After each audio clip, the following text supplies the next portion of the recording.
fatu le tai au tatou sen. Ia, le fo tai au le sofa manu malo le ali o Yesu Keriso. Ia, fatalo fatu fo isa mo le tai au. Ia, fa fonga mai mai mo mai. Ia, le tai au le fo iwa. Wo ina tatou por kalambe o le a. Le onga sai le lo faina Christian Church usenga. Ia, le fo tai au. La tatou a mata le talo. Matou whaafitai tele le atua ili nei tae au. O matou poto mai fo ia me se o le nei tae au lo sa pati. Matou te tapua i lau fio. Talo le atua i lau whao unga mana ili nei tae au. Li whaanongo longo male mai moa maia se o matou tunu o Samoa. Ai me se fo ila matou a onga sa le wasenga ili nei tae au. Ia anga le lei ma wha manuia anganga pa ia. Fio mai oi tātou malau fio. O ia matou whaanongo longo. Manuia i mea uma. Tō fasili taua whaale anganga ia manu malo ina se anganga mo oe lo mātou watua. Mani whauina o lo malo. Ono o Iesua mātou wole mwala au atua ini. Amene ma amene. Awe se tōnanga pati vi eile atua nei tae au. Ia. Pai a te oelo tusi pa ia o le asu e whatasi mau le. Le tusi o mātai o lono mta upo e lua sufu ma le wha. O lono foi upo e lua sufu ma le wha sufu ma le lima. Mātai o lono mta upo e lua sufu ma le wha. Ia. A o lona foi upo e wha sufu ma le lima. Wha angata ma le foi upo e lima sufu ma le tasi. Praise the Lord. Ia. Ole matai o lumta o pulu suma le fa foi po fa suma le lima. Pangata mal foi po lima suma le tas ya faia. Mau lo tusi foi mai amene. Ya, na tatu foi tau fa tasi mai ai. Ya. Oi fo ile o no fa ma o no ma fa fa. So fia lo na le pule ya na o. Ya watu la to me ai ona tu aso. Amu ia le au no pe a saulo na li mau o ia a pia on fai. Moni o te whai atu ia te utou. Tō pia o ia e pule i ona. E a whai ona leanga i ona lotu. E whātua i whai no ua lingi. Ona sa ia o ia i ona soa au kongo. Wana ko si mai i ona. Sau lava le amiti o le au mai i so i whātalia kuai. Ona ko i le loa e ona matua whaasala lea i a te i. A watu i a te i e lana toku whaatasi na tanata te pele. O iai e taupa i tangi i a me. Ne livi bau. Praise the Lord. Ia. Ole. Pia tau tala i se mata upu i whaapuina whaape ni nei tai au. Ngā lua pēa ma whaamaon. Tātou whai whaatasi ia. Ngā lua pēa ma whaamaon. Ole. Whataoto le nei na whai a Iesu Keriso e. Whamatala i le matai mana au auna. E le ngata i le nā. Ole whataoto le nei e whaata i le fio mai po le toi fio mai o Iesu Keriso. Praise the Lord. Ole vaenga mua la ole whataoto lea. Pei ole matai mana mea tō tino uma ua tuina atu i le pule alana au auna. Praise the Lord. Yo le ata manino lea o le atua o ia e na whaia mea uma. O ia e ana mea uma. Le skako mea lalang. Praise the Lord. Mea ia o mea le atua. Whamela le whataoto le na whamatala Iesu. Ile matai mara na au auna. Awa wakula i le whamele tala o le matai ua. Wa tuu ila na au auna le pule. Le pule e ana mea uma. Mea uma lava. Praise the Lord. Nei, o le ata manino le nā o le tātou soifuanga le tātou te olai. Ko mea ia na tuuina mai e le atua tātou te pule. Ma tātou wa aia. Ma kako wola i leo langa ngi. E suele kusi le mua kene se mua whai pa tōsu tasi. Ma manatu nisi o mea na tātou whaia. Praise the Lord. Kene se romu tā upu e mua no whai pa tōsu ma tasi a whai o moro tusi whai mai a mene. Ia la tātou whai tau whatasi ai ia. O sili.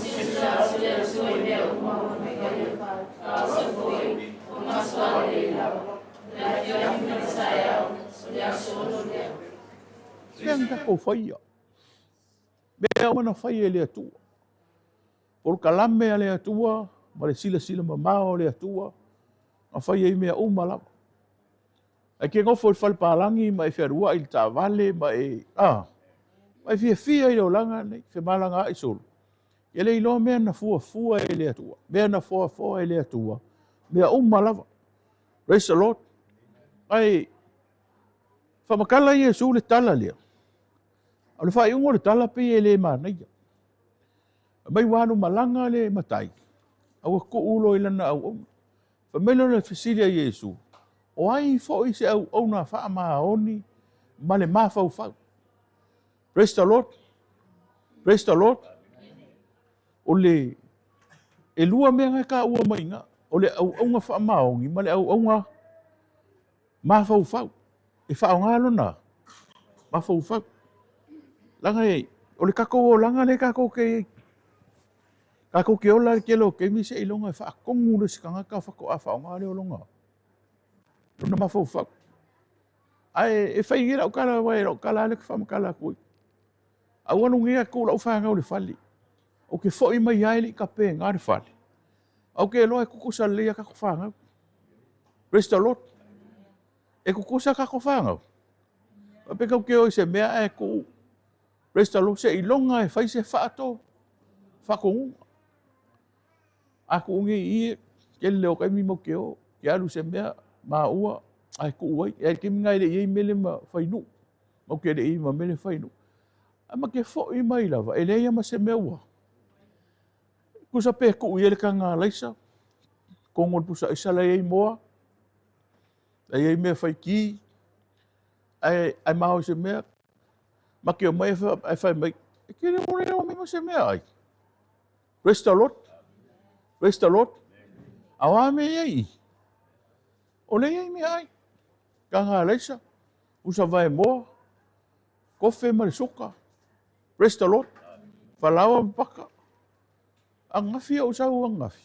Kere ino po angafi anga ama ima kau whalawa. Ola le whalawa lai whau. Praise the Lord. Sau lo ufa ko oi whaapa u whalawa. Ta mai le ai. A ulako nge o koe mo hui whalawa. E iwan kafi o whika mai kiki e whiwhanga I whalawa. Praise the Lord. Langa e leo whaonga hanga leo. Wawhau whau. Oi le mea ngāne ngā whai mrekala Iesu. Oi se au na wha maongi koe wha o ngāra whai ai. Wale winga kisau ar kala Iesu. Koe whai siti, koe whai kauru whai umu whaso lima. Ia. Oi fo ile au na wha maongi male ma whau. Ia. Nawa ngā. Praise the Lord. Ka kala pēla whai o le aonga le mele whai. Praise the Lord.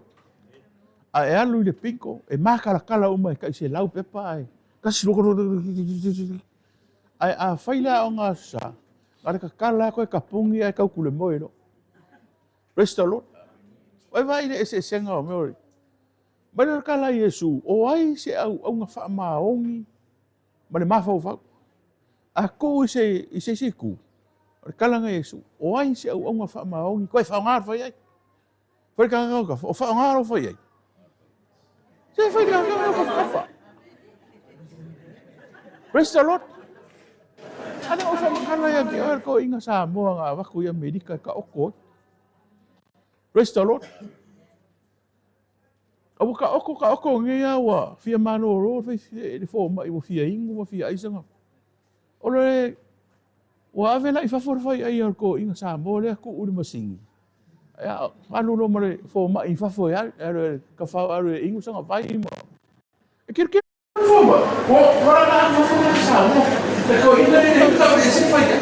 Lai kur masing. Oi fakru famo wait. Oi no anga o ye so fai ai. La nga kur masing no fai. A fa merko ing samo Ezekiel le o fai ai. Praise the Lord. Ia le ko fakru skala. Praise the Lord. Fale kongur fai ai o risko ing samo. E rongo ko inga le ani nga ku Amerika. Ya, kulola ia le sei fa solo mea ka ko fai ai po ing fai ai se iko. Ia fa solo mai. Mai mo fai ai o Mexico, ka Mexico yang fai ai le. Kiro vai merkala le fo ma so. Ko e ongo masinga le onga fai ai le wa le vang fa onga. Le kua kui onga e wa amakanga expire langa lai fa onga fai ai.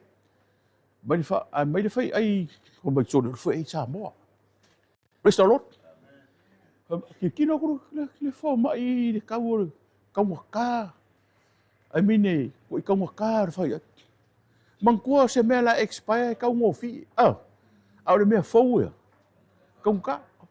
Kau ngofi ane fai ai o le Mexico ringa o mai. Ai ko yongo masinga expire. Praise the Lord. Ai mai le fai ai o Samoa. Oka se kau waka. Ai fai me fo mai. E le ifa onga o le mea fau. Praise the Lord. Le nga lava le ko mo le fa onga fai ai. Kele lau fai ai fau le fa onga. Pa mo le mole ave i ole le ki. La ngale mea ngai fai o nga pepe ma. Pa mo le mole ave mo le inga. E se vai le inga purus. O festival. Ha? Oi foi le oi ka karo ferang kam. Oi beling. Alo ave na kam mai ole mele no sa nga pepe. Fa pe o go le lo ngai pepe le on. Ba ko mai le ni. Alo la oi ave marau pepe yo. Ngone mea ngai nga fai do senga. O fa makala ya o ko o sau mai fiki o foi mai fiki. Ai o sau o fa ya o ngor fa fing ko. La mai le fa fing maranga ko. Ai au la ko o fa ya o ngai. Fa pe ko i me vale an me ya kia. Sau ma le Bachelor of Arts in. O ka sau ma le PA. Ai sau fa ya o ngai fing ko. Ai fa ko ulo ngai yang o fa fia. Ka ua ke. Ka ua. Mero le manga io ka mai. A mga ia ka mai ki ora ki fa nga me ronga fai ai mai le ki o inga makua. Ava ia nga fakai ka. Ole ai kia nga ole ai kia parang. E i fai ia so lang ia nga fakai ka. Praise the Lord. Na mo o ka lai fai ai. Fai me ka lai Yesu. O ai se au nga. Fa maongi ko fa nga ronga. Ma fo fa. Praise the Lord. So le kusi Efeso yongo. Efeso fa fo ipo yongo. O mea nga whaia e lea kua. Ai kere kai mi kau kere i loa whaonga. Praise the Lord. E wheso e whawha i poi ono. Ia, pia mawalau tusi whai mai amene. Ia tātou whai tau whatasi. Ia.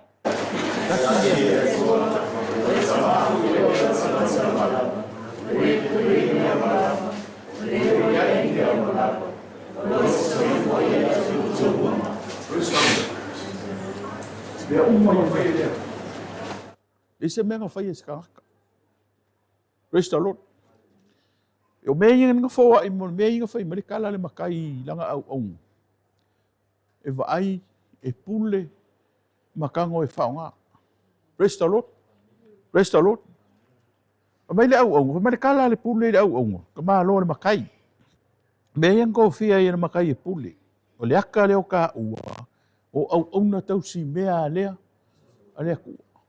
A mai la mea ia kākou, mea mai inga au mai lewa ia ki oi. E o ai lau ofu ngai ofu. O mea nga fōa i mai e lea. Usa penga i whainga ruenga ma maua lau kupe kongi ere kau o mea nga. E mea o mea umana wanga mai lea kua. Kākou lau kau si mea lea. A lea kua. Ai vai lai le au nga lea. Ma ngai ai au le whainga le au nga. Le vaenga mo mua kala Yesu. Le au nga ma fau koe wha mahau. Praise the Lord. Praise the Lord. Ai sau le whae o ngore kala. O le o ngore anga. Praise the Lord. Ai o i mea umane o whaamkala e o i mea ai. Le ka ue Yesu. O le o ngore lei ma le wha mahau. Whailanga ngā luenga. Ma pule le lei au. Ma whawhanga. Praise the Lord. Ma whawhanga i langa au. E o le mea ai so le ka ua so. Praise the Lord. So ele kusi mo ko ni to fa fo i po rua.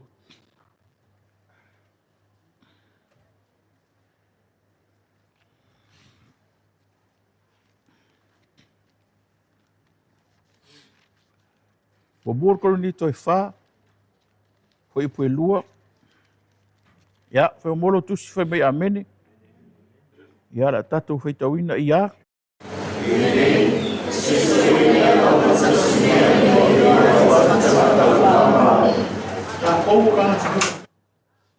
Lengi ka ko mea whaia le laulang. Mea na whaia le atu. Ma ko umai le ka ko e vaia. Praise the Lord. Ka ko e kausia. Ka ko e vai le leima o ngā umi. Praise the Lord. O se mea lava ngā umai le ko ka ko e kausi mea le ko. A kele lau kai me a vai mea ka ko. A kele kango e vai whare nei. Praise the Lord. Praise the Lord. Pai furi mako ngā luanga le asko o ngai. Waka whiu e su e ngai. Ale whare rengi o whai au le mea o kelo le ngai. Kele o sa pelu sa ye. Praise the Lord. Praise the Lord. O le ala o loa a whai se kaua o i mua oki. E mua oki ko whai au a wai leima se ngai whi ka singa mo. Ka se sa pelu ngā mai o sa pelu o pole fo. Sa uma se o ngā kari. Praise the Lord. Whea mea inga iei. E lo le lense se kausia. Praise the Lord. Le whai kaula kuspa ia mo ko okuri makar. Le alu ke paka whaua e le uwa aia sa pelu. Praise the Lord. O ia wa aia mea ia. O ke pae ngofo ma wha akongu le ia le ma wha ngawe wa ai mea. Wa ai kai au, wa ili sa pelu. Praise the Lord. Sasa le vau, ia alanga re koe sa sanga ngi va. Praise the Lord. Praise the Lord. To se mea ngai ke oi. Langa ini mga koka kou. Langa whapengan mga. Mea ngai ringa whai merikala le kua ia mosi. A kou ua o ngai le ngu unga folo ai. Kou mangaku le o mea kou whaia. La kou ngofo I whare le lei. La kou ai mea le lei. La kou wheka ngofi I kupi. Praise the Lord. O lesi vai ngā ngā orke siang. Ngā maka o makiwa. A maka o leise mea. Praise the Lord. Ai whae a inga lo. Ua maua le kupe, ua maua le kamau a inga, ua maua ka avale, ua maua ia whangua mawhali. Mangaku lo o ngā mea. Mare harkara le mea ngā ringa koe fo ine puka nesa I whia. Praise the Lord. Ai le mukia. Uma ua whau, ua manguia, ua malo, ua makaukia le akungu. E malo. Ai whameinge puka ngesi. E leo papalongia kele le ngenga ou. Whai ai loo. Malos. Praise the Lord. Praise the Lord. Tale men kupu. Ka menga koe fo ai le mukia. Ngo e peo se popi. Praise the Lord. Nanga kalanga a Yesu nga whai mai. Te au nga wha maongi koe mawhau whau le rei. Langai. E au nga le skangaka. E whae a ingalo. Ngalo nga kayanga mea. Praise the Lord. Dera ko sa o. Ai alu nungo le Facebook ki vai ku ye. O ika me maki nga se ma fau sa ka. Praise the Lord. Nga o wanga le lei ngai ma fai me o. Praise the Lord. Ale na wa ku feangu mai. Wa ku fea a mai. Praise the Lord. O me ye ku pul ka ko langa man ka ko ku. Ai me sia ka ko ku. Praise the Lord. Praise the Lord. Manguia lo se mea nga whai se sikangaka. E alu e leise hanga nga whawhikai. Praise the Lord. E se pōpō kau au o kakarea. Whawhikai lawa I lawa fionga. No fiso soangi mai. Praise the Lord. Whawhikai lo wanga li lei. Ai manguia lo le sikangaka. Peia o anga ia mea. Le hei whamarikala lea kua. O kākou o tausi mea lea. A lea kua. Praise the Lord. Kai whapenga o marikero kai. Eki vai ei. Vai fui I kāka I kā lengi. Praise the Lord. Ea, o elisi ka muka ranga au ka muka. Ua le leima. Ke ia ua o esi. Ai leima se whawhikai. Kai lau a fionga le angai o kupu. Le ua uloa fau se vaa. Whawhikai le ua uloa whai se whareo. Praise the Lord. Au lesi ka. E maua lo singa mai ko mai. Tūri. Ali lo mo me ngar fa fi poko. Praise the Lord. Praise the Lord. Ele se au ngi isa I foi ka ti. Praise the Lord. O se foi ka mai foi ngi ma ko ngar lu. Si o mai si ka. So le ngare ko e le me pule. Ke ia o sa o me ave ese o ya le ma ko. Praise the Lord. E sa ora o kar. Le fa fonga mai ngai ko inga. O le la unga le si foi au. Au, o le lei, Kua makaukia, oka se lau pasenge. Praise the Lord. Mai whai whongo e avesea. Praise the Lord. Praise the Lord. E whapea ngā leo langa lea kau ki o lai. E ringa ko mea mea i. Whai raka ngau kawha. Ngiau mea. Praise the Lord. Mea lea kua. Whamere lea kua ka kausi mea. O mea inga mai lea kua kau ki kausia. O le vāinga longa koru ole whaka okorea. O le au nama le a inga o mea lava ringa ku ole matai le au mang kofo ole makai le ngā. Ai kango ku uilanga au unga. Whai mai pule ka mea i. Mawa ai ka au unga ai. Praise the Lord. Le ngā kai pule i mea. A le me muri anga whai mai ia. Ia e whawhanga. Whawhanga ia ka au unga. Praise the Lord. Pere, so ele kusi ngai roenga ros furu fai upo rusu walu e tolu lima. Dale winga le mea. Nga roenga ros furu fai upo e tolu walu. Lua walu e tolu lima.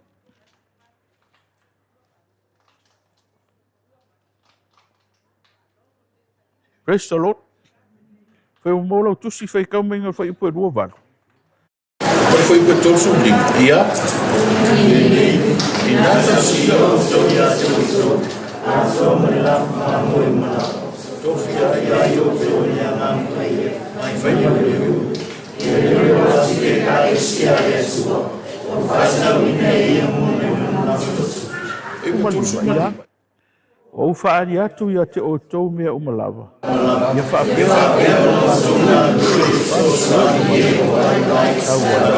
mai o a wheta lai siri de manu i le manu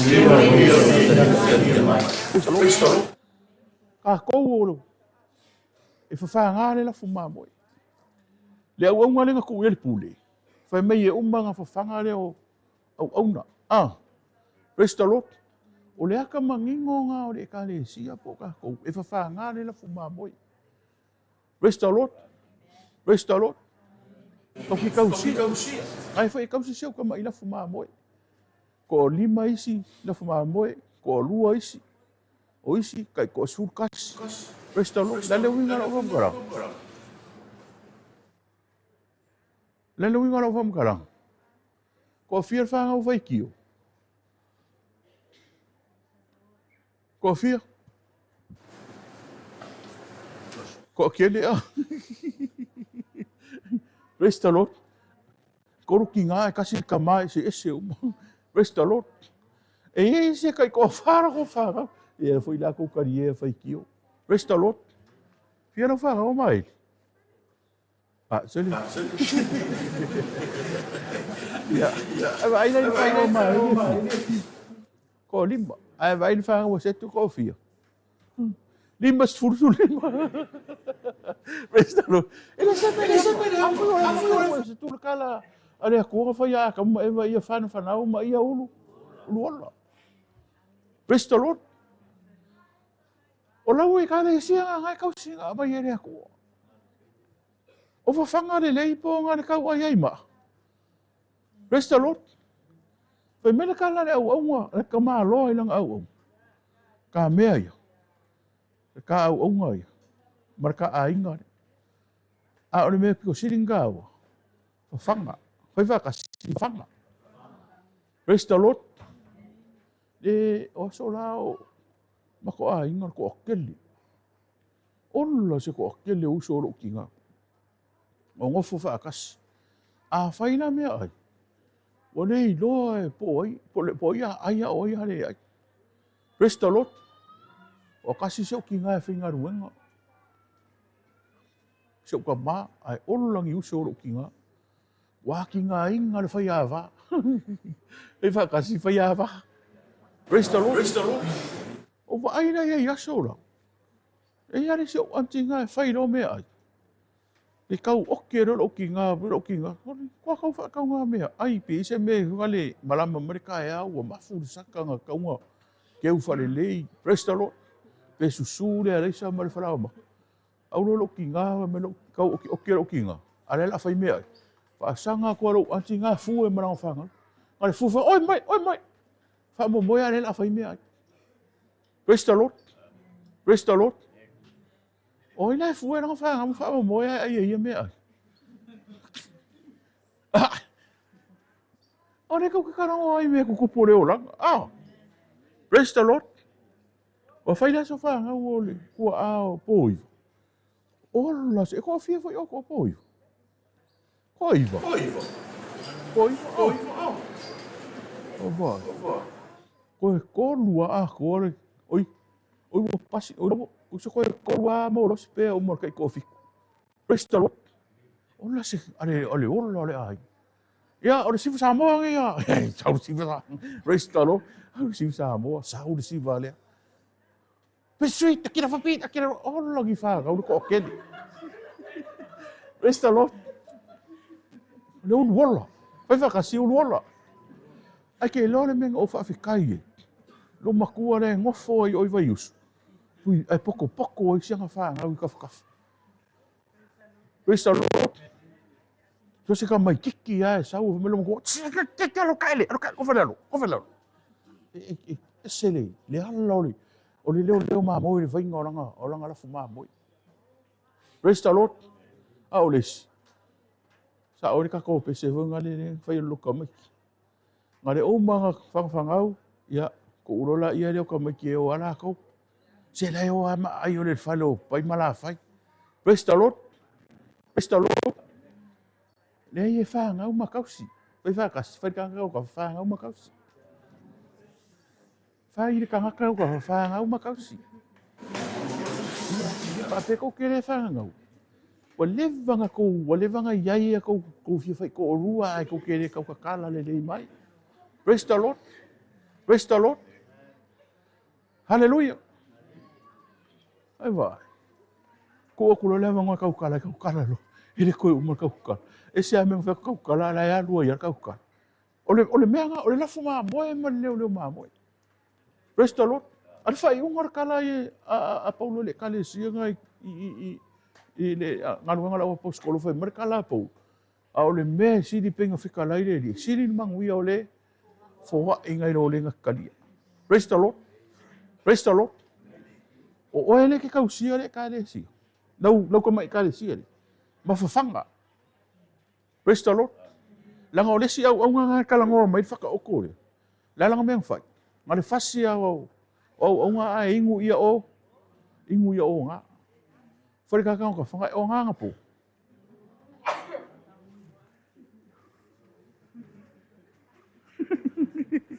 Praise the Lord.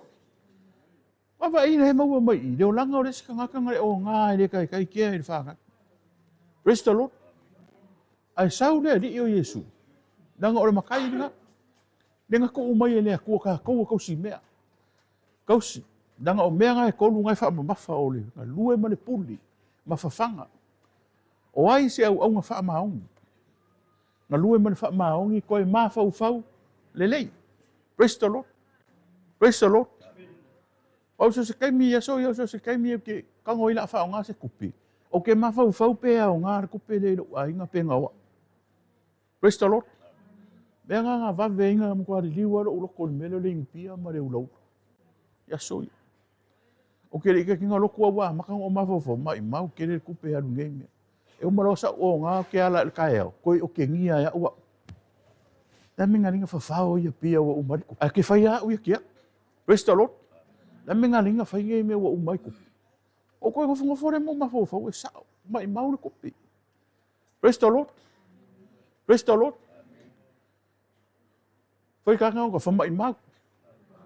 Boris ka mai ki mo ko ai nga ngai sa ngap. La po ore kingo la po. Vakuro me ai ka maiki. Ai.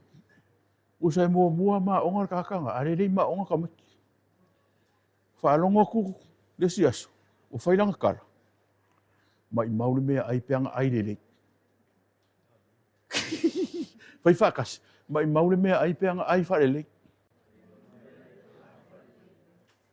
Langa fo iki ai whako ko vale lo ai u o le me ko. E ke le ma onga le umanga e ai maari. E la lo uso la le sawa. O so makola iki. Fa pe o le ipu e lengi, ma le ipu pisu. Presta lot. Ma ola ma se uso le Australia, ma ki ai le mu. Ar kakara ai le mu fu. Ai ku se mo ai angar pisu po. Ai ar kakara sawa ai. Fa ku sole, te no o mar pisu. Ai fa mela fa ki ro fa varia. E ai mo le me ai so uma. Ai muri e lengi. Ai ai le so o le fia ai mere le kakanga a sau. Lang kula fongo nga le ka wa lo wa fingero ka yo. Fa mai. Kere ai e lengi. A wanga me ai nga fa ya sore. O le ai o le pisu po ai ma ai ma se o so makua le os ka ri ai pu e lengi. Praise the Lord. Praise the Lord. Ai fa ka ko ka fa. Ai fa le leilo me ai. Au le ai fa le nga la me ai. Lang o le si me le nga le va le poko Yesu. E umaga avaku le puli. Avaku le kiuki. Ai koe fai mai Yesu. Fafanga kaka au. Fafanga la fuma moi. La ngai no le le ai Yesu o le mea le pa u e fo de ro ka le lamu. Fai fa si lamu. Praise the Lord. Kelle ka kama a inga mangu u mau ngao. Kama o ai melo lolo. Kama o lamu. Praise the Lord. Kama o me mu. O singa ka. O le me mu le. O le piso. Praise the Lord. Sa mana whangar mako ngu ula e whairore ko nga ia makai. O sa whawha. E o mai loi e leipu le apa pisu po e asu. A me se mai ara singa me mu. Ai asu umma i lalo le pisu po le kongo le. Ia o mai loi isi makai e mai isi makai.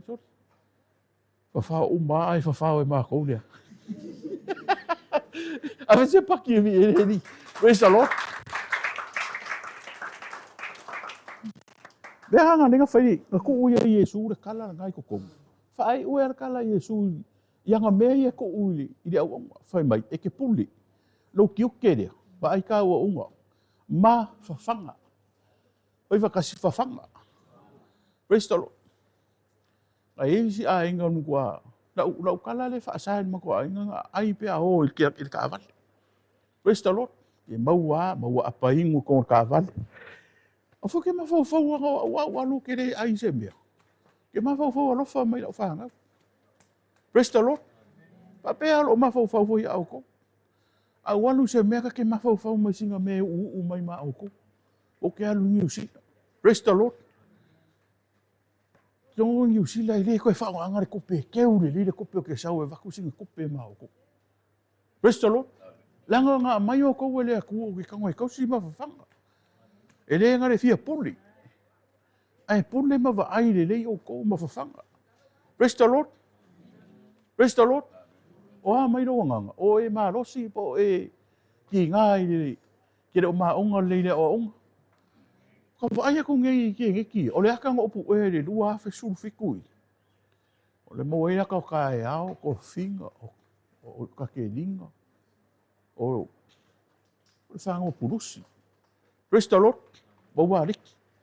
Oka se pai.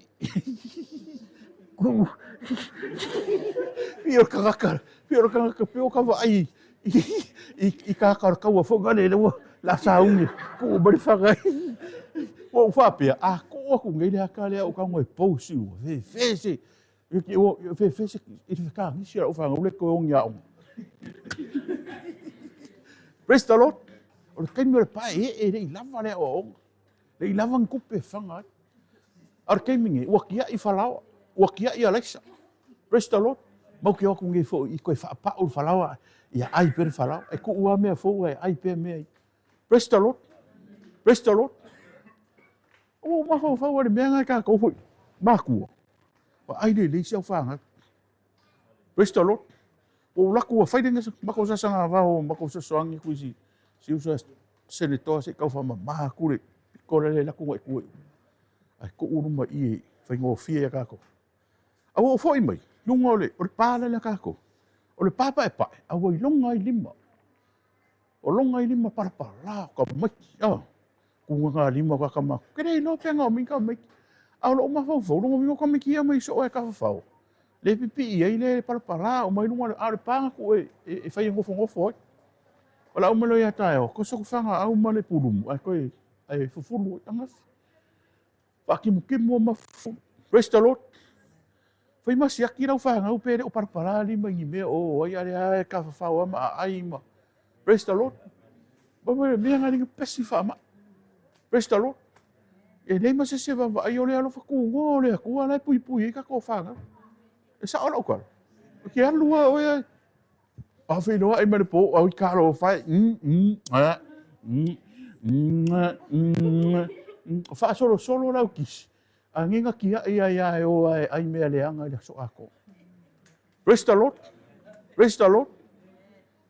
Kalesia. O a mai oe lau kausinga i leo la whaareanga. O malia na wanganga i lea o onga mare whainga oe. Ia o ke whaamano urua kufo isi kemi o ke maro vale aku wai. Ia o kalama o upu. Ai ke ilo. O uloanga wa kou makukua. Bale kala paulo. Sa kou wingu susu le suia i kemi o kou pepe. Au wa kou makukua. Wa kou ai mea ango ma mea malo. O le ale me malo i lele aku. Hallelujah, praise the Lord. Awa le lele aku le me malo. Wan wa ki galo kua. Wa songa ku ino kua le ve au. Kere ku ikua le ifa mon mon. Praise the Lord. Praise the Lord. La ku e malo vale. Folo mali. Mai ka kalo i le kua i wavenga umman malo vale ko foi fia. Alanga o kere malo vale. Praise the Lord. Praise the Lord. Ame ke ku spa ia ngu. E lo lar ke pua ia fa sanga ber ku spa ia yo ka. O Yehova lo le va o ia. Allah se ko vai dali. E ke ali senko. E va ia ke leo maka ikus. Pio ke leo maka ka ba ikusi. O langi o mangi a. Ake lo ka o longi le ka o ko inga ku spa ia ke leo. E ke alu ke whainga ruenga mai whainga ki. E whainga le mauri. O Yehova o leo mama o ia. Ia whaile le mauri i muri whate. Praise the Lord. Awe se pati e viene ari.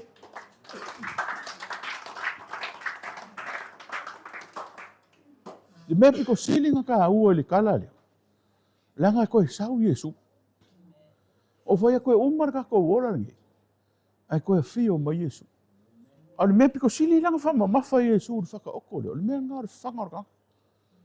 Ia avaku lako mea ai e ka kusa ma le aso e ka kaua. Praise the Lord. Praise the Lord. E le ngaka o mea ai le kingu. A o mea whaare anganga. Ma o ngaka ia i loa manguia. I loa e maka manguia. Ai le i o le fio mai Yesu. Pai mana kala Yesu longa au so o inga ufisili. O angi mea mau ke mau. Praise the Lord. O e anu Yesu e kakai e mine o ngea whai pesingisi. Ka maa fua le lako kau kua. Praise the Lord. Praise the Lord. E ngalo ia kia ure siau anko e whelanga pesingisi o New Zealand, i Amerika. O wa ai e au a onga korisio Samo.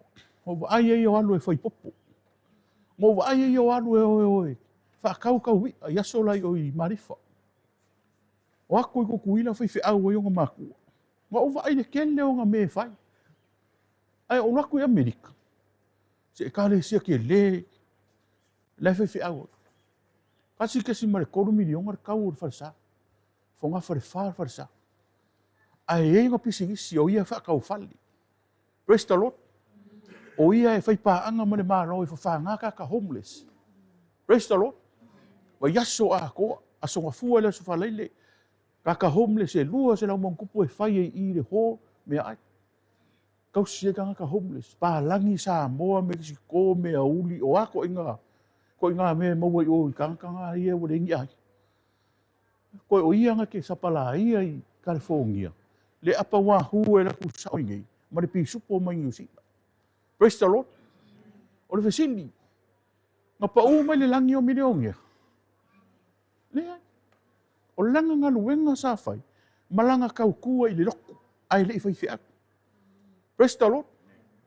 Le asau kirkilo e lau fai pisingis. Nga e vai a mau yaso la o kuwe se lo te mau senta i la aso.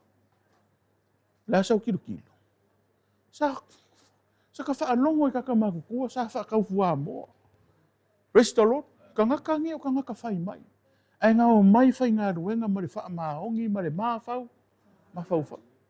E whare sainga ngani makongu ue ngoi a sungu. Sianga whāngau re, i roa umar ke no kakau kako e kāsipura whionga kai. Praise the Lord. Ngā inga ngare whai maumanga ma whāngawaka. Praise the Lord.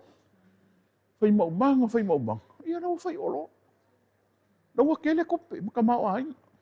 E whapengā fo ingo wa aivo ia o i mākua tāi i aso ia. Praise the Lord. Kau whaola ola i pisingisi renga i eiki sakala whai. Whapengā mākua te lini kai sa le lunga. Ka mai whale lama maka ngaka. Ai ngā lue ma le wha maongi ma le mawhau whai. Langa rau ka kou. Ia ese wala awinga. Praise the Lord. Wālunge ke pakapenga wo e awere ke pua. Awa mga amia mangi whangu wai o lai kele ka anka lai ka alunga. Ia saulo ke pakapenga ko ia ngai akula mga ia mea. O whai akulo ia ke alua oi. Langa o lo wala awinga o le whai pisingisi. O lo wala awinga o le whai whia. Praise the Lord. Ke anu mawe na kuspa ia whai kau. Ai le nga re alua. Ia o re iloa ke pa po le me alu pe. Whakulei keep on going there. Praise the Lord. Praise the Lord. Ai whai e au nganga i senge ngai mi whakere eres furua i aweri. Ia, praise the Lord. Maka ko kaulanga ia kau whai. Praise the Lord. Ai ke alu mai mawhau or ka wala winga o whai whia. Praise the Lord. Alanga rao le sika hanga ke iloa i le olonga wala winga o whai pisingisi. Ai o soa whai. Whai aku roa e leanga. E kakai. O vai i kama i whanaolo po i warai. Wai langa whai ngā maka i sai mingi. Ia kofe rau e sai mingi mare kofe mare moa. Ano ora kongi, sura pese hou, sei ale mea rau ai. Praise the Lord. O le whai langa mo, o kumosu e koe a whai a po iwa. Wa holo ua whea fu e po iwa. E le ai. E whai le ia lau ko kongi. A whape luas furu lau ko kongi i vai aso po le aso. Ia vavai e se mai nau sfurua. Ia e mai se, i pe e mai se lima ka ala mar whai whiau. Ai leu le fu e mai, mai karo whasi whai whiau, fu e mai. O a kuloro ka whakau mare whakalolo. Praise the Lord. Praise the Lord. Wai kau maua mare mea nei. O le mea whai malou poko langa ngā lue mare wha maongi malou mawhau. Mawhau. A e noa fo ine wa, maua mai ka le se lau ka raro ko kongi ngi vai aso. Ave ese le se furu ka lao lo makau i le akua. Ai whao ngā umane kopi. Praise the Lord. Kau se mea aia ka mai ki ma. Praise the Lord. Se ia ofo i, se ia mafo inga kipi, ese le mea ngā ringa kipi roko kongi. Praise the Lord. La ngā rao isi ka ngaka ki ngā i loa ngā le lo se lau roko kongi. Ai loan loan le ANZ, loan le NPS, loan le SCP, loan TPT, loan wa umma ko inga TTT ma peng ti wa e loan. Se lei loan le fika la wai ka la fu roko kongi nga ia. Ai mau. Praise the Lord. Praise the Lord. E me fa ku ya ke. O fa kus. O ke so ngos o sa ngi o fa fi aure fa nga taxi stand. Fa max. Ko fa se ro ka vale. Balu suru fa le me fa nga fa i o fa kopi. Ia, ma holo mo fi fi. Praise the Lord. Ma ho fa fa me ke pa allo e o mo. Ka ko. Ia o walungi. La mo fa mo ka nga ngai ka. Langa kasi nga me kupu mo ka kausi mea. Praise the Lord. Ale whawhanga i ale la whuma moe malanga whanga. Wa whaide me sidi a kuilonga manga o mare mea lai whai mai isi. Lai whai mai le mawhau whau. Lai whai mai le loko se a wale whai ngā mea kua kere. Ia o aluro. Oi maku, ua pru mara kawa lenga e walu sumogu. O kilo, koe rai ki kere vene le kawa. O ke sau le pōnga. Kora sao, kua i o mai. O le leisa o moe wa family aku o la nga ka kiri. O ka se kupe nga ale i fa ua so farsa. Praise the Lord. Malam mar ka au fa ke. Le la vidi ka kongo e cancel. Le fa yelong. Ngai aku salo mai ka penga ku me fo ia e. Nga wa ko e kongo ia sa ngirola ia mar ku. Praise the Lord. Praise the Lord. E va ina ka va ni ma ia le mo. Soli, le anga lavar ka avale se o fia. Ka avale le ngai lusu ongo afi. Ai fika la le varu suruma lusu ongo. Ele kiki ka avale wala o kala nga fa i se mako ai. Wai kan mako ai nga mo so. Ko le ka avale le ma, ia nga o fa kuai. So le kaki maka e ka mai ye de se ka vale ia le we ka mai sai ka vale la ki ngai ka le sko ngo fu la u le ma maka ia mai mo le tenga ka ai ia mai mo sipi mai a pap usala la o mak mo ka vale ale la o mo ka vale wa fu ka ni fa ka uso wa fin resta lot pe se fe fo ngale o le kiu le nga o mai ka vale ka ko ka le si resta lot e le la o melhor ka vale lu su o ka vale nga se fu ko lu sa ia ia ro tapo su ko le o lu o resta lot ala me la o so ka vale va su fu o le ia makali fa solo le fa pe nga mo ka nga ka ma fa fa ele o file mu ar ka vale nga ko re mo mala mar ka e o pe o sela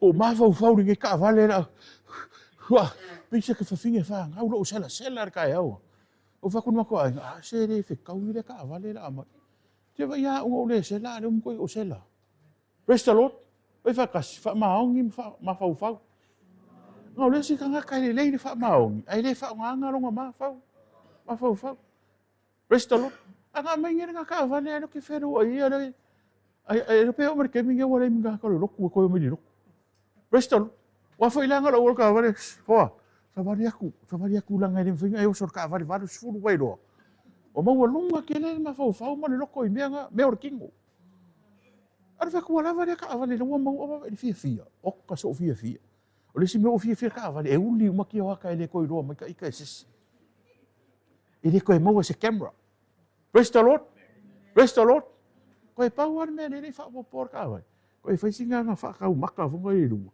piori ko inga ya lu vele longa ma o manga e longa pu lo fa ka maka ponge o maka resta lot ku se lo mari piko i kuari ka vale o le nei ta vale o se ta vale numero ta se le muli sta vale resta ave se pati vele ni Haleluya. Le songa mo ka ko ka. O ile fe ka ka ko yoange lu sutas. Se fe ka mere yoange ngale vangi le yoni. Lu sumatas. Le yoni no ta lu sumatas o ngoro ka ko le songa.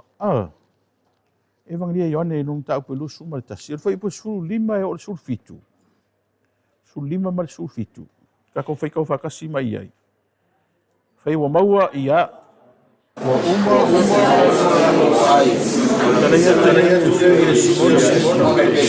Simona e siri mai no la fai mai Yoi Eli o esi la fia o te alo profeta laia ya e o toi feta laia Simonai e te alo o fai mai Yoi Eli o esi la fia o te alo profeta laia ya ele o feta lai mo nai ya tali pete alo o tinga wa lai pete alo fai mai le ali o esi o esi au lo ono fitalai ya e fo Cristo pau ala vol me leo ma fafanga taus Cristo Lord e songa mo tatou ma lua pea ma fa ma oni ma ia ma fau le lei fa ta oto lu su fitu fa ipusu kasi ma sulu fa ta oto nai lo su mar fitu ta oto lu su mar fitu fa ipusu tasi ma sulu dua fa i mo fa mai amene ta to fa tau fa tasi ai ia lo wata ni ia foto fa e fa ono o mo tani ai fa ole na te noa ya awe o atu on fa male luar kolonito fa fo ipo su ono ma su fitu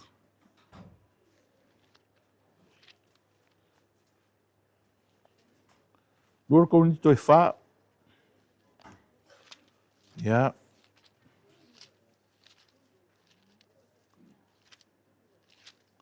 Ya, foi o maua. Su ono ma su fitu, ya. O mere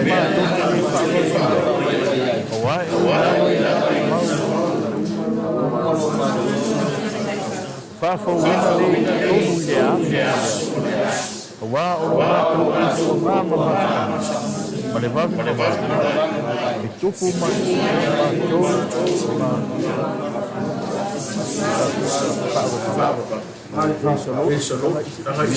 fai riunga. Ah. Ia. O le fai unga le foi upunga a wa o le o lo mātou puapua ngā masangia ma le vave mawai e tupu mai ai mo i mātou le manuia mamafa e matua sili lava ma le wha vavau ona sili ese lava ma le wha vavau. Praise the Lord.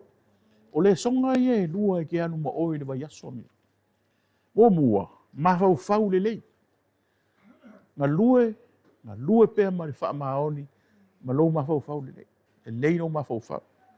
Le whamakala i e whaata oto Solomona, le atali i poto, ngā ke i loa aku le leanga, ngā lafi e la ia. Ke lo le mea ninga kau nguu lo wha moe ma e wha ea inga. E ke i loa aku lo mea leanga lafi lo. Praise the Lord. Le ke ngofo e kausi lau e ka le sia ma lau whanga. A i loa le mea leanga i langa o le kasi ngā vaenga o le kuu mai e le matai le au. E ke leo. E ke leo lau a inga, ma leo lau la fuma moi. Ma e pule le lei. Pai whakasi pule le lei. E o whamakala ia ki ore ke leo kaini. Mai lo le pule le mea leo ka ngaka songa whai lo. Pule ngā kuu e lea kua ia a kamu ai songa whai e ewa. Praise the Lord. Ke le ka ngaka. Ai ki pule le lei loa ma whao ngā le lei lo ma fofo. E ke loa aku lava le mea leanga e le kau whai. Praise the Lord. So se mea lawe ke loa e le lei. Au le whai. Praise the Lord. Au ke lafi e. Au le mea le lei. Whai le mea le lei mo le vi inga o le li pe o le whaka oko renga whai e Yesu. Wai langa makai langa au onga. Kausi ma pule le lei. Ma whawhanga. Praise the Lord. Ia kako whai kaungi. Whai merekala paulo i mea le. Ma le isi mea. Ngā lua pe ma le wha maongi au ki whanongo longo ti ngā. Praise the Lord. Au le whanongo lango ngā lua i lo ma losi tingo. Whalango le malosi o lo mawhau. Ma lo loko, wakalia Yesu e whai mali i mwhao la i lo ola. Praise the Lord. Kai ngā lue wha maongi, ngā lue fia. Au le kaua moa fua se mea. Praise the Lord. Wa umaringa i aso, ia, e le kumu whi ngā kaule. Wa le umare kike pua, ia, sa roa kuwhai le kale sia. Praise the Lord. Praise the Lord. Ia, wha manguia mai lea kua wa ke longo, ke mene ringa o wha koe ringa ola pisingisi le kakarikongu lea kua. Ka ngaka wha maongi ma fau lili. Langa e whailanga se furua. E makau i lea kua, ma whailanga kaulanga. Praise the Lord. Praise the Lord. O whela e alu e ka ngaka whai pisingisi. Ai kuurang pisingisi, e sawala e manguia. Po o whewhi whakau enga me pe lafi kongo na maa keki, po o where me kua. E manguia langa lai makau i lea kua, ma whai kaulanga. O le mea ranga whakongo inga e lea kua. Praise the Lord. O le vaenga ngā mua, mawhau. Ngā lua pe mani wha maongi. Ma mawhau le lei. Whao ngālo mawhau. Praise the Lord. Praise the Lord. Nāne mea wewa ai aku ilo ua inga. Ai laku ngai vaoa po le ase mea kia umua mua whangua. Langa e hamaka mani whangua le mea ilo ai o ilu mo le akua. O le au onga le lei. Langa le singa mea. E langa pesi wha mai. O le mamare mea. O saunga ngafi o pāne mea leo le vaidi. Wa kūra ka hanka le paipa fo le alu le west. Ia ua ngaula o sa ruang ngafi. Whakongu ka mai ki eli a koa mai lawa ia kua yo. Ai koe whafou ia ofi. Praise the Lord. Wa kuai ofi sa ye. Umbanga whai. Praise the Lord. La kua ngafi ki sasa kua yo. Le whio i me lava ka avale ngai kanga kala i kua. Ia e kele la ko pisi wale o mai e keu. E deska ku whangua. Praise the Lord. Ye wai ke u fa pesi o fi fa o maka fa ngua yo fi au e ngo fo mo a sa fu ka sa le ai ngo sa wa inga le rua fe su ngo le mo mau sko ingo ko le fo o kala le fe ko le fo ka ko wo sa sa le wala le ka ku wa sa o sa de ngo ka vale ai o fi mai ko ngo va o ia le ko nga va. Praise the Lord. Mai ia le kai mingo sa wa ma ko fi au ngai O ke sa mai a o na ku kauri le ai ku yo. Ala ngala o kele o pisi kai mingi. Ya kele pisi foi skamo sen kora o sen ko nga kai o ministry da ka ko nga o fangu ala. Ale ala nga ke o me fa foi skamo. Sia o si ki a ko maronga ai. Ia ore fa manga mo i. Le wa ring ko me mo manga fa pe. O fa ko le kamiki. O me ko sa pe. Restaurant. Kasi sa pelu ko afiku nga wa ia i o. Ya. O ku ia ma o fonga le o rofa kamiki wa le ki mu. O fa ki mo ia pasi me ka vale mo pasi me ka. O fa pero ma fo ai o me ka fa pe. Ese le ma ka fa ngo nge fi au ma le mai fo sa ruma ma ko fa. Restaurant le ai ele se ma ka fa ngo.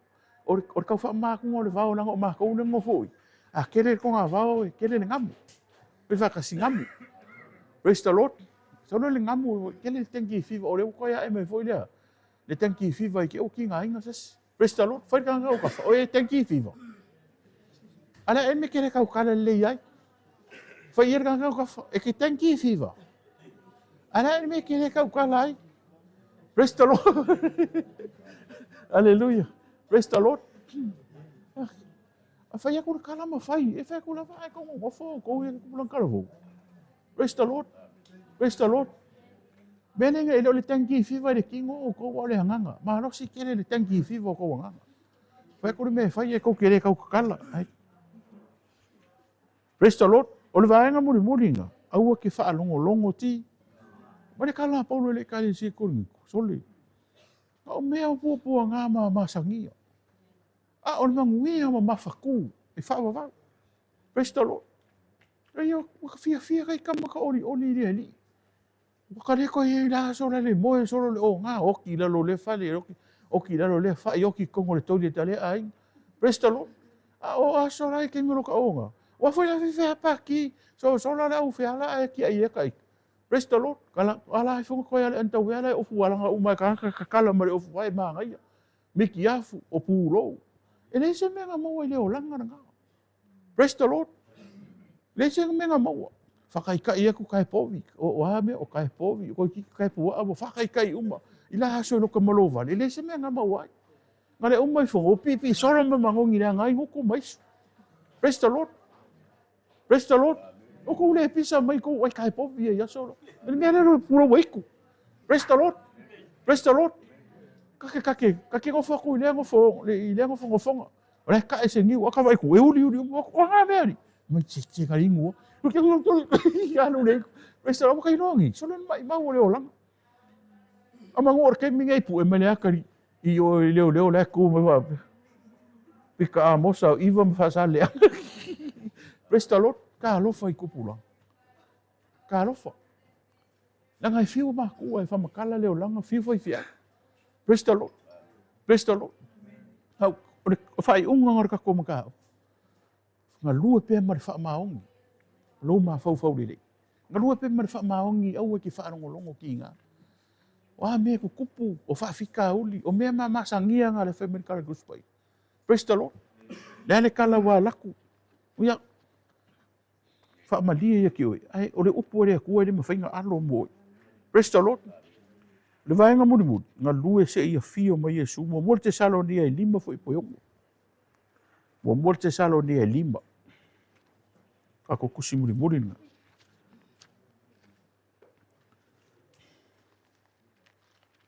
Mo mole te salo ni ai lima. Fo ipu mua o leono a whai o maua. Ia whamai amene. Ia la tatu fai tau hatasi mai ia. Waso ma tau sanga I ia o ngā. E au soe. O tu sia kua I lea ia te utou. Wa o tau lore te lawa. O le aso le pei o no I po. E whapea o no mai te o. O iai. O le aso.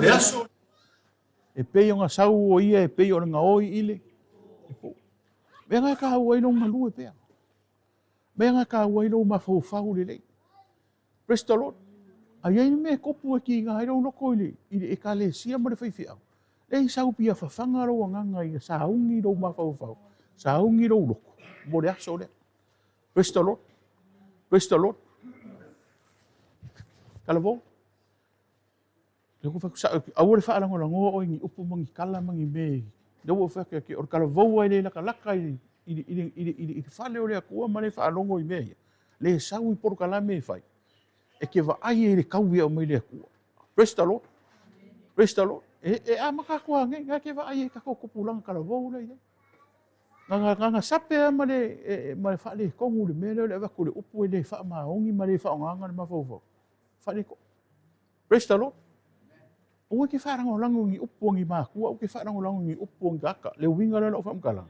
E ke usi kai mākua, ai o ke wharango langu i kala kangaka. Praise the Lord, lango resi kai mine o ke ngia ko whangau ai. Ai e ua o wharango i kala, ai tia lako friends ma wharango i kala. A o ke ngia ko whiwhi au ma whakongkongo. Ai e sere me o ia. Praise the Lord. Praise the Lord. Usi kai le upu le kua, wha maongi mga ngalua pia. Au le wharango longo ti ngā. O le whaanongolongo kala. Praise the Lord. Ngā mako ngā lue mai le fias fukau sang. O a kala ma mea ngaka ngā lue ma wha maongi. Nai lawa ka ke manguia. Nai wha solo solo i luma. Ma ngā i pe i luma. A o le mea leo no whaanongolongo ki ngā. A o oer kaka ngā lue. Kano fia fia. O ke ngā lue ma le fia au i wha ngā lue o i le kua. Ngā lue ma le wha maongi. Au ki whaanongolongo ki ngā. Au fo i ki whaanongolongo kala. Praise the Lord. Whamena kala. O le sau le alii o Yesu. E kakau ke le iloa e sau pe o ngā oi i po. E le sau le ngā oi ka o mai a kakau a mele la sau ngā oi se mea. Praise the Lord. Ka ki kei ale le o se mea. Pe o so whai se mea. E le ka ua mai. Wha pe ngā le sau le alii o Yesu. Ngā lua le ma le wha maho. Se ia o le fio mai o Yesu. Ia, wha manuia le atua le tatou a ngā sa wha manuia le atua i mai mua mai a Samoa. Kako maka upunga ni neita e au. Ngā lue pēr ma le wha maoni. La ngā loo sisila whafonga i ova i lau ngā. Wenga mātou vi io e ta mai le nei tai au. Whaafitai lau upu, whaafitai lau whaau unga. Vi ia oe lo mātou tua whaamanuia i lau i ka le sia i le nei tai au. Whaamanuia fo i le aonga sa. Ai maise le alu lau tala le lei. Ia whaaso atu, ia whai masoo. Le laro langi lo mātou tua. Oi fo i se whaalongolongo le nei tai au. Pa i lau a fio, ia tau whasi le tau a whaale nganga. Manu malo ina lo na nganga mo la o fio lo mātou tua. Whaamanuia nei a mātou wowa se mai malau i kāle sia. O no lo swafa Yesu a mātou wole mo wala au atua i nei. Amene ma amene. Awi Yesu tau longa pati ni nei tai au. Hallelujah.